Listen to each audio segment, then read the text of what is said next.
Hi friends, അസ്സാം വലൈക്കും. ബിസ്മി കിച്ചണിലോട്ട് എല്ലാവർക്കും സ്വാഗതം. ഇന്ന് നമ്മൾ വളരെ സിമ്പിളായിട്ടുള്ള നല്ല വെറൈറ്റി ആയിട്ടുള്ള ഒരു ബ്രേക്ക്ഫാസ്റ്റിൻ്റെ റെസിപ്പി ചെയ്യുന്നത് എങ്ങനെയെന്ന് നോക്കാം. അതിനായിട്ട് ഞാൻ ഒരു ബൗളിലേക്ക് 3 കപ്പ് മൈദയാണ് ചേർത്ത് കൊടുത്തത്.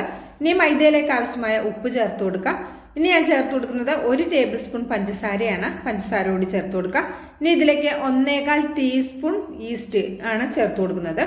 ഇൻസ്റ്റൻ്റ് ആയിട്ടുള്ള ഈസ്റ്റാണ് ചേർത്ത് കൊടുത്തത്. 3 കപ്പ് മൈദ എടുത്തപ്പോൾ 1.25 ടീസ്പൂൺ ആണ് നമ്മൾ ഈസ്റ്റ് ചേർത്ത് കൊടുത്തത്. 1 ടേബിൾ സ്പൂൺ പഞ്ചസാരയും ആവശ്യത്തിനുള്ള ഉപ്പും ചേർത്തിട്ട് നന്നായി മിക്സ് ആക്കിയതിന് ശേഷം ഇതിലേക്ക് 250 ml കപ്പിൽ 1 കപ്പ് ഇളം ചൂടുള്ള പാല് ചേർത്ത് കൊടുത്തിട്ടുണ്ട്. നിങ്ങൾക്ക് പാല് വേണ്ടെങ്കിൽ ഇതിന് പകരം വെള്ളം യൂസ് ആക്കാം, ഇളം ചൂടുള്ള വെള്ളം. അപ്പോൾ വെള്ളം കാണാൻ കുറച്ചുകൂടി ടേസ്റ്റ് കൂടുന്നത് പാല് ചേർക്കുമ്പോഴാണ്. അപ്പം നമുക്ക് പാല് 1 കപ്പ് മതിയാവില്ല. അപ്പം ഞാനൊരു 1/2 കപ്പ് കൂടെ ഇളം ചൂടുള്ള പാല് എടുത്തു വെച്ചിട്ടുണ്ട്. അപ്പോൾ കുറച്ചായിട്ട് ചേർത്തിട്ട് നമുക്കിത് നന്നായിട്ട് ഇതൊന്ന് മിക്സാക്കി എടുക്കാം. ഇത് സാധാരണ നമ്മൾ ചപ്പാത്തി ഉണ്ടാക്കുന്ന മാവിനേൽ ഒരല്പം കൂടി ലൂസായിട്ടുള്ള മാവിലാണ് നമ്മളിതൊന്ന് കുഴച്ച് വെക്കേണ്ടത്. ഇനി നമുക്കിതിലേക്ക് ഒരല്പം ഓയിൽ കൂടി ചേർത്ത് കൊടുക്കാം. 1 ടീസ്പൂണോളം ഓയിൽ ഒഴിച്ചിട്ട് നന്നായിട്ട് മിക്സ് ആക്കുക. നിങ്ങൾ മാവിൽ നമ്മൾ പഞ്ചസാര ഈസ്റ്റും ഉപ്പൊക്കെ ചേർക്കുന്ന സമയം ഇതിലേക്ക് 1 ടീസ്പൂൺ ഓയിലും കൂടി ചേർത്ത് കൊടുത്തോളൂ. ആ സമയം ചേർക്കാൻ മറന്നതുകൊണ്ടാണ് ഞാൻ ഇന്ന് കുഴച്ചും കൊണ്ടിരിക്കുമ്പോൾ ചേർത്ത് കൊടുത്തിട്ടുള്ളത്. അപ്പോൾ ഇതിലേക്ക് ഏകദേശം 1/2 കപ്പിൽ നിന്ന് 1 ടേബിൾ സ്പൂണേ ബാക്കി വന്നിട്ടുള്ളൂ പാല്, ബാക്കി ചേർത്ത് കൊടുത്തിട്ടുണ്ട്. എന്നിട്ട് ഇത് നന്നായിട്ടൊന്ന് മിക്സ് ആക്കി എടുക്കാം കേട്ടോ. നല്ല രീതിയിലൊന്ന് കുഴച്ചെടുക്കാം. അപ്പം ഇങ്ങനെ കുഴക്കുന്ന സമയത്ത് അത്യാവശ്യം കയ്യിലൊക്കെ ഒട്ടിപ്പിടിക്കും, എന്നാലും കുഴപ്പമില്ല. ഇതാണ് ഇതിൻ്റെ കറക്റ്റ് പരുവം. ഇപ്പം നന്നായിട്ട് ഇതുപോലെ കുഴച്ച് വരുമ്പം ആ ഒട്ടലൊക്കെ ഒന്ന് മാറിപ്പോയിക്കോളും. കണ്ടോ? അപ്പോൾ അതേ നന്നായിട്ട് അയച്ചെടുത്തിട്ടുണ്ട്. ഇതുപോലെ നന്നായിട്ടൊന്ന് അയച്ചെടുക്കണം കേട്ടോ. നന്നായിട്ട് കുഴച്ച് എടുക്കണം. എന്നിട്ട് ഇതുപോലെ ഒന്ന് റെഡിയാക്കിയതിന് ശേഷം നമുക്കിതൊന്ന് റെസ്റ്റ് ചെയ്യാൻ വെക്കണം. ഞാൻ 1 മണിക്കൂറോളം ഇത് റെസ്റ്റ് ചെയ്യാൻ വെക്കുന്നുണ്ട്. ഈസ്റ്റ് എടുക്കുമ്പോൾ പുതിയ ഈസ്റ്റ് എടുക്കുക കേട്ടോ. ഇപ്പോൾ പഴയ ഈസ്റ്റൊക്കെ ആണെങ്കിൽ ഇത് പൊങ്ങി വരാൻ കുറേ സമയം എടുക്കും. പുതിയ ഈസ്റ്റൊക്കെ ആണെങ്കിൽ 1 മണിക്കൂർ കൊണ്ട് തന്നെ പൊങ്ങി വന്നുള്ളൂ കേട്ടോ. 1/4 മണിക്കൂർ 1 മണിക്കൂർ കൊണ്ട് തന്നെ നന്നായിട്ട് പൊങ്ങി വരും. ഇപ്പോൾ 1 ടീസ്പൂൺ ഓയിൽ ഞാനൊന്ന് ഈ മാവിൻ്റെ എല്ലാ ഭാഗത്തേക്കും ഒന്ന് സ്പ്രെഡാക്കി കൊടുത്തിട്ടുണ്ട്. എന്നിട്ട് നമുക്കിത് 1 മണിക്കൂർ ഇത് അടച്ചു വെക്കാം. നന്നായിട്ട് ഇപ്പോൾ തന്നെ അയഞ്ഞു വന്നിട്ടുണ്ട്. അപ്പോൾ ഇതൊന്ന് 1 മണിക്കൂറോളം ഒന്ന് അടച്ചു വെക്കാം. ഇപ്പോൾ ഞാൻ 1 മണിക്കൂർ ഇത് റെസ്റ്റ് ചെയ്യാൻ വെച്ചിട്ടുണ്ടായിരുന്നു. ഇപ്പോൾ റെസ്റ്റ് ചെയ്യുന്ന കണ്ടോ. അപ്പോൾ തന്നെ ഇത് അത്യാവശ്യം നല്ല ഡബിളായി പൊങ്ങി വന്നിട്ടുണ്ട്. നിങ്ങൾക്ക് മാവ് കാണുമ്പോൾ തന്നെ അറിയാം, നല്ല സോഫ്റ്റായി വന്നിട്ടുണ്ട്. ജസ്റ്റ് ഇതുപോലെ ഒന്ന് കുഴച്ച് കൊടുക്കാം. ഇനി ഒരുപാട് കുഴച്ചൊന്നും എടുക്കേണ്ട ആവശ്യമില്ല. ഇനി നമുക്കിതൊന്ന് ഉരുട്ടിയെടുക്കണം. ഇപ്പം നിങ്ങൾ ചപ്പാത്തിയും പൊറോട്ടയൊക്കെ കഴിച്ച് മടുത്തിട്ടുണ്ടെങ്കിൽ ഇതുപോലെ ഒന്ന് റെഡിയാക്കി നോക്കുകൊണ്ട് നല്ല സോഫ്റ്റ് ആയിട്ടുള്ള ഒരു അടിപൊളി ഐറ്റമാണ് കേട്ടോ.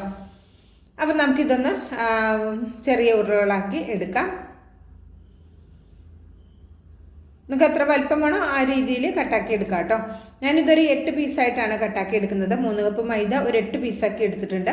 നിങ്ങൾക്ക് കുറച്ചുകൂടി ചെറുത് മതിയെങ്കിൽ ഒരു 11 എണ്ണമൊക്കെ കിട്ടും കേട്ടോ. ചെറുതാക്കി ഉണ്ടാക്കുകയാണെങ്കിൽ ഒരു 11 എണ്ണമൊക്കെ കിട്ടും. അപ്പോൾ ഞാൻ അത്യാവശ്യം വലുപ്പത്തിൽ തന്നെയാണ് റെഡിയാക്കി എടുക്കുന്നത്. ഇതുപോലെ ഞാൻ അത് 8 പീസായിട്ട് കട്ടാക്കി എടുക്കുന്നുണ്ട്. എന്നിട്ട് ഇത് ഓരോന്നും നമുക്ക് കയ്യിലിട്ട് ഒന്നുകൂടി ഇങ്ങനെയൊന്ന് ഷേപ്പാക്കി കൊടുത്തിട്ട് ഒരു സൈഡിലേക്ക് മാറ്റി വെക്കണം. ഇനി ഇതിലേക്ക് നമ്മൾ ഒരു ചേരുവ കൂടി ചേർത്ത് കൊടുക്കാനുണ്ട്. അപ്പോൾ ഒരു കാര്യം കൂടി റെഡിയാക്കി എടുക്കാനുണ്ട്.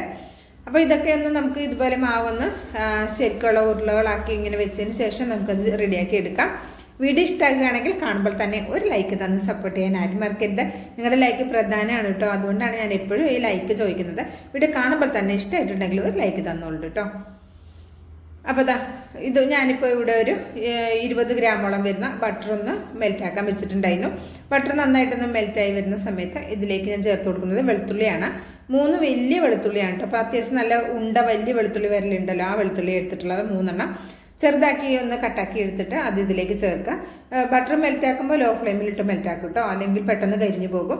ഇത് പിന്നെ വെളുത്തുള്ളിയുടെയൊക്കെ ആ പച്ചക്കുത്ത് പോയതിന് ശേഷം ഫ്ലെയിം അങ്ങ് ഓഫാക്കി കൊടുത്തിട്ടുണ്ട്. ഇനി ഇതിലേക്ക് ഒരു 2 ടേബിൾ സ്പൂണോളം വരുന്ന മല്ലിയില ചേർത്ത് കൊടുക്കുന്നുണ്ട്. മല്ലിയില ചെറുതാക്കി കട്ടാക്കി എടുത്തിട്ടുണ്ട്. അതുകൂടെ നമുക്ക് ഇതിലേക്ക് ചേർത്ത് കൊടുക്കാം. ഫ്ലെയിം ഓഫാക്കിയിട്ട് ചേർത്താൽ മതി. ഈ ബട്ടറിൻ്റെ ചൂടിൽ തന്നെ ഇരുന്നിട്ട് അത് റെഡി ആയിക്കോളും. എന്നിട്ട് ഇതിങ്ങനെ നമുക്ക് നന്നായി മിക്സാക്കി ഒരു സൈഡിലേക്ക് അങ്ങോട്ട് മാറ്റി വയ്ക്കാം. ഇപ്പോൾ നമ്മുടെ മാവ് ഒരു 2-3 മിനിറ്റും കൂടി ഇങ്ങനെ ഉണ്ടകൾ ഇങ്ങനെ ഉരുട്ടിയിട്ട് വെച്ചിട്ടുണ്ടായിരുന്നു.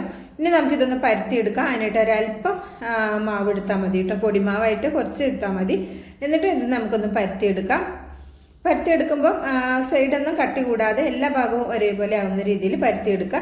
ഞാൻ പരത്തിയെടുക്കുന്ന സമയത്ത് മുഴുവനായിട്ടും നല്ല വട്ടത്തിലൊന്നും കിട്ടൂല കേട്ടോ, കുറച്ചൊക്കെ അങ്ങോട്ടും ഇങ്ങോട്ടൊക്കെ ഒന്ന് ആയി പോകും. നിങ്ങൾക്ക് നല്ല ഷേപ്പിലൊക്കെ വേണമെന്നുണ്ടെങ്കിൽ ഒരു പാത്രമൊക്കെ വെച്ച് വേണേൽ കട്ടാക്കി എടുക്കുക. അല്ലെങ്കിൽ ഈ ഒരു ഷേപ്പ് മതിക്ക് ഇങ്ങനെ മതി കേട്ടോ. ഞാനിങ്ങനെ പരത്തിയെടുക്കുമ്പോൾ എപ്പോഴും ഇങ്ങനെ വല്ലാണ്ട് അങ്ങോട്ട് നല്ല വൃത്തത്തിലൊന്നും അങ്ങനെ വരലില്ല കേട്ടോ. ഇങ്ങനെ കുറച്ച് അങ്ങോട്ടും ഇങ്ങോട്ടൊക്കെ അകലുണ്ട്. അപ്പോൾ ഞാൻ ഇതുപോലെ പരത്തിയെടുത്തത് ഒരു സൈഡിലേക്ക് മാറ്റിയിട്ടുണ്ട്. അപ്പോൾ ഇതുപോലെ നമുക്ക് ബാക്കിയുള്ളതെല്ലാം പരത്തിയെടുക്കാം. അപ്പോൾ ഇതൊരു ഗസ്റ്റൊക്കെ വരുമ്പോൾ നമുക്ക് പെട്ടെന്ന് റെഡിയാക്കി കൊടുക്കാൻ പറ്റും. അതുപോലെ തന്നെ ബ്രേക്ക്ഫാസ്റ്റ് ആയിട്ടോ അതോ ഡിന്നറായിട്ടോ ഒക്കെ നമുക്ക് ഇത് ഉപയോഗിക്കാൻ പറ്റും. ഇത് കറികളൊന്നും ഇല്ലാതെ നമുക്ക് കഴിക്കാൻ പറ്റും കേട്ടോ. നല്ല ടേസ്റ്റാണ്, നല്ല അടിപൊളി സോഫ്റ്റാണ് കേട്ടോ. ഇത് നല്ല സൂപ്പർ സോഫ്റ്റ് ആയിട്ടുള്ള ഒരു ഐറ്റമാണ്. അപ്പോൾ എന്താ പറയുക, തീർച്ചയായിട്ടും റെഡിയാക്കി നോക്കണം കേട്ടോ. എന്നിട്ട് ഇങ്ങോട്ട് ഫീഡ്ബാക്ക് അറിയിക്കാൻ മറക്കരുതേ. ഈ ഒരു കട്ടിയിലാണ് ഞാനിവിടെ പരത്തി എടുത്തിട്ടുള്ളത്. അപ്പോൾ ഇത് മുഴുവനും ഞാനിവിടെ പരത്തി എടുത്തിട്ടുണ്ട്. ഇത് പരസ്പരം ഒട്ടിപ്പിടിക്കൊന്നുമില്ല കേട്ടോ, ഇങ്ങനെ പരത്തി ഇട്ടാൽ മതി. ഇത് ഹൈ ഫ്ലെയിമിൽ വെച്ചിട്ട് നമ്മുടെ പാനൊന്ന് ചൂടാവുന്ന സമയത്ത് ഒരു മീഡിയം ഫ്ലെയിമിലേക്ക് മാറ്റി കൊടുക്കണം കേട്ടോ. എന്നിട്ട് ഒരു ഭാഗത്ത് ചെറുതായിട്ട് കുമ്പളകൾ വന്ന ഉടൻ തന്നെ മറിച്ചിടുക. ഇതാണ് ഇതിൽ ശ്രദ്ധിക്കാനുള്ള ഒരു കാര്യം.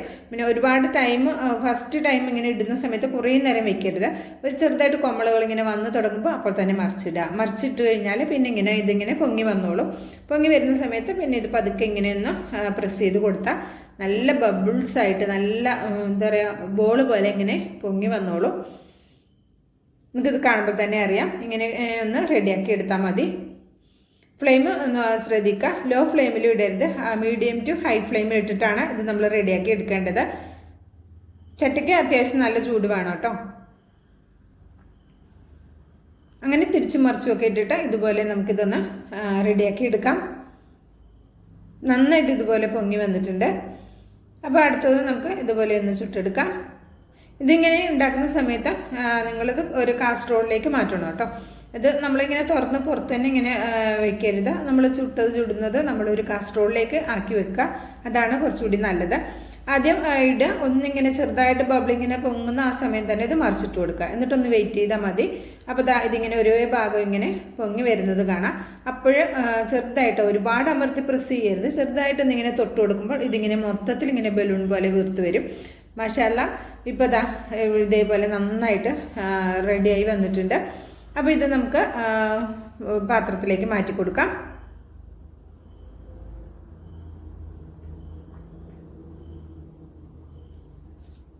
ഇതുപോലെ ആരെങ്കിലും റെഡിയാക്കി നോക്കിയിട്ടുണ്ടെങ്കിൽ തീർച്ചയായിട്ടും അഭിപ്രായം അറിയിക്കാനും മറക്കരുത്.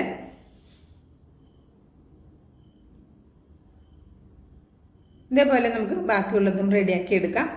നിങ്ങൾക്ക് കാണുമ്പോൾ തന്നെ അറിയാം നന്നായിട്ട് വീർത്ത് വന്നിട്ടുണ്ട്. അപ്പോൾ ഇതിങ്ങനെ വീർത്ത് വരുന്ന സമയത്ത് തന്നെ പാത്രത്തിൽ തന്നെ കിടന്നിങ്ങനെ ഓടുന്നത് കാണാം. അപ്പോൾ ഇത് മുഴുവനും ഇവിടെ ഞാൻ റെഡിയാക്കി എടുത്തിട്ടുണ്ട്.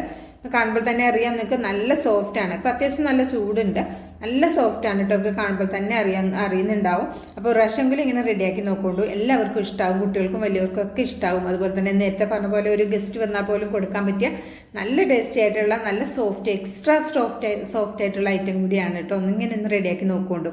അപ്പോൾ നമ്മൾ നേരത്തെ റെഡിയാക്കി വെച്ചിട്ടുള്ള വെളുത്തുള്ളി എന്താ പറയുക ബട്ടറും നമ്മൾ മല്ലിയിലേക്ക് ചേർത്തില്ലേ, അത് ഇതിലേക്കൊന്ന് സ്പ്രെഡാക്കി കൊടുക്കാം കേട്ടോ. അപ്പം ഇവിടെ ഞാൻ 4 എണ്ണത്തിൽ ചെയ്ത് കൊടുക്കുന്നുള്ളൂ. അപ്പോൾ വീട്ടിൽ എല്ലാവർക്കും ഈ ബട്ടർ ചേർക്കുന്നത് താല്പര്യമില്ല. പിന്നെ കുട്ടികൾക്ക് ഒരാൾക്ക് ഇഷ്ടമല്ല ഇങ്ങനെ ബട്ടർ ചേർത്തിട്ട് കഴിക്കുന്നത്. അതുകൊണ്ട് ഞാനൊരു 4 എണ്ണം മാറ്റി വയ്ക്കുന്നുണ്ട്. അപ്പോൾ ഇതേപോലെ ഒന്ന് റെഡിയാക്കി കൊടുക്കുക. ബട്ടർ ചേർത്ത് എടുത്തു കഴിഞ്ഞാൽ നല്ല ടേസ്റ്റ് ആട്ടോ. ചിലപ്പോൾ ബട്ടറിൻ്റെ ടേസ്റ്റ് ഇഷ്ടമല്ലാത്തവർക്ക് പറ്റൂല എന്ന് മാത്രമേ ഉള്ളൂ. ബാക്കി ഈ ബട്ടറൊക്കെ കഴിക്കാൻ ഇഷ്ടമുള്ളവർക്കൊക്കെ നല്ല ഇഷ്ടമാകുന്ന നല്ല സോഫ്റ്റ് ആയിട്ടുള്ള ഒരു അടിപൊളി ഐറ്റമാണ്. അപ്പോൾ ബ്രേക്ക്ഫാസ്റ്റ് ആയിട്ടോ ഡിന്നറായിട്ടോ ഉപയോഗിക്കാം. അപ്പോൾ ഇതുപോലെ ഒന്ന് റെഡിയാക്കി നോക്കുകൊണ്ട് നമുക്കത് കണ്ടോ ഇതുപോലെ നല്ല സോഫ്റ്റ് ആയിട്ട് നല്ല കയ്യിൽ ഒതുങ്ങുന്ന രീതിയിൽ നമുക്ക് മടക്കി എടുക്കാനും പറ്റും. അപ്പം ഞാനിതൊന്ന് പൊട്ടിച്ച് കാണിച്ചു തരാം. നമ്മൾ ബട്ടർ ചേർത്തതും കാണിച്ചു തരാം. അപ്പോൾ ഇതിൻ്റെ കറക്റ്റ് പേരെന്താണെന്നൊന്നും എനിക്ക് പറയാൻ അറിയില്ല. കുബൂസ് പോലെ ഉണ്ടാക്കി നമ്മൾ ഇതുപോലെ റെഡിയാക്കി എടുത്തതാണ്. നല്ല സോഫ്റ്റാണ്. കണ്ടോ, നിങ്ങൾക്കിത് കാണുമ്പോൾ തന്നെ അറിയാം നല്ല സോഫ്റ്റ് ആയിട്ടുള്ള ഐറ്റമാണ്. അപ്പോൾ ഇത് നമ്മൾ ബട്ടർ ചേർക്കാത്തതാണ്. അത് ഞാനൊന്ന് പൊട്ടിച്ച് കാണിച്ചു തരാം. അപ്പോൾ വീഡിയോ ഇഷ്ടമാണെങ്കിൽ തീർച്ചയായിട്ടും ട്രൈ ചെയ്ത് നോക്കുക, അഭിപ്രായം അറിയിക്കുക, ലൈക്കും ചെയ്യുക കേട്ടോ. ബിസ്മി കിച്ചൻ എന്ന യൂട്യൂബ് ചാനൽ സബ്സ്ക്രൈബ് ചെയ്ത് കാണുന്ന എൻ്റെ എല്ലാ പ്രിയ കൂട്ടുകാരും ഒന്ന് സബ്സ്ക്രൈബ് ചെയ്തിട്ട് അടുത്ത് വരുന്ന ആ ബെല്ലൈക്കൺ ഒന്ന് എനേബിൾ ചെയ്ത് വെച്ചാൽ മാത്രമേ നമ്മളിടുന്ന വീഡിയോസിൻ്റെ നോട്ടിഫിക്കേഷൻ നിങ്ങളിലേക്ക് കറക്റ്റായിട്ട് എത്തുള്ളൂ. അപ്പോൾ ഇൻഷാ അല്ലാഹ് അടുത്ത നല്ലൊരു അടിപൊളി വീഡിയോ ആയിട്ട് എത്തുന്നവരേക്കും എല്ലാ കൂട്ടുകാർക്കും നന്ദി, നമസ്കാരം.